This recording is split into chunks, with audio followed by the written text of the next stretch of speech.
they want to, make more affordable housing without making the price of housing come down, right? And there's only one way to do that.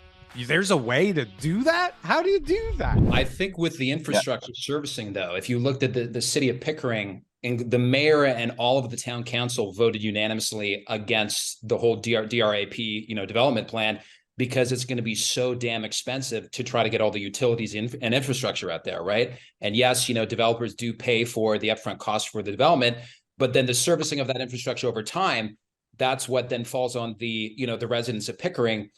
And if you've got this way spread out, infrastructure sprawl, that just ends up raising taxes for everybody in the long term. So to even build that infrastructure out to these sites, it could take years. Like the numbers I've seen is like 4 or 5 years just to get. That's minimum just to minimum.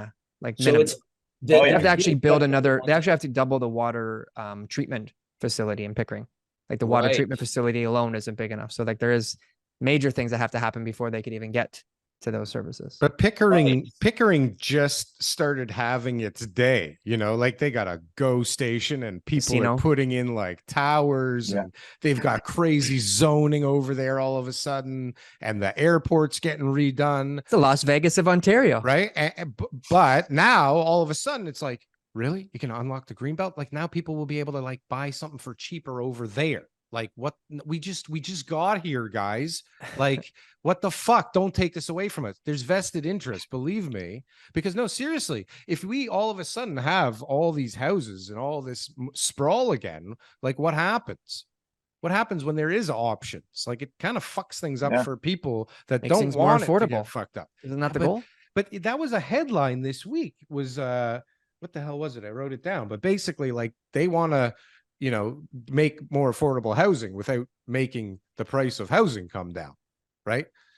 And there's only one way to do that.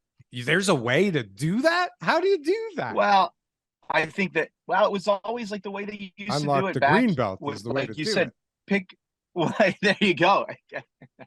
I think what it was is, listen, when, 10, 15 years ago, when Toronto prices were still, they were very cheap relative, but it's all relative. If you look at Pickering and Oshawa 10 years ago, to me, that's cheap houses. It was always cheaper the further you got out, right? I think the more you can build out, you're going to get cheaper housing around. The problem is that because it kind of stopped, the prices in the surrounding areas went up. You look at Barrie. Barrie is a perfect example. Barrie was the place where if you wanted to be commutable to Toronto and buy a quote unquote affordable house, I'm not even say quote unquote, it was affordable. Barrie, 7, 8, 10 years ago, you get a house in Barrie for $350,000, $400,000. That's pretty affordable. That's a decent house for a nice little cookie cutter, new build, 2-car garage house. Yeah. Now that house is at $1.1 million, more 1.2 million. Yeah. Right. Yeah. It's crazy. And so I think that what stopped in that time, obviously we've seen a massive influx of immigration. Right. And the thing with immigration is that Canada is built on immigration. My parents immigrated here, my in-laws immigrated here. Immigration built this country. It's very needed. My only concern is that, and I've said this in so many of my videos, I think that you're setting people up for failure, bringing people here now without building things up first. Because what they don't tell you is that, hospitals are overrun. The wait times are insane. You want to get an MRI? Okay, 9 months. You want a surgery? Yeah, sure, they're going to wait you year. out. Yeah, that's the rule here. Right. It's exactly it, right? These are the things that are terrifying. And then it's oh yeah, your average rent is $2,100 in Canada. Average home price is $760,000. They land here, and people are I'm never going to be able to buy a house. And so I've made videos about this, and it's in thousands of comments. People saying, "I was sold a false promise. I'm going back home. I can't make it here." They're going back to their original countries, which is to me it's crazy. It's so depressing. Imagine uplifting your entire house, entire family from the Philippines, from India, moving here, saying, I'm going to create a better life. They get here and they're I'm making minimum wage. I can't afford the rent. I can't afford to eat. I'm going back home. This is not a way to live. This is crazy, right? And so I think that, and that's why I'm really pro, just build as much as possible. Wherever you can do it, build it.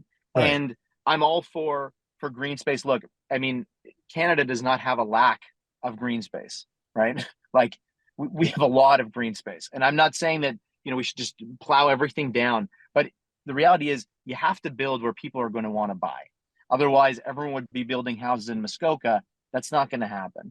You have to build, and the Greenbelt happens to be where there's infrastructure and close to other places. Like, comment, and subscribe if you got anything from one of these clips. And if you want to see some more, press something on the screen here. Boom. That was good. That was good.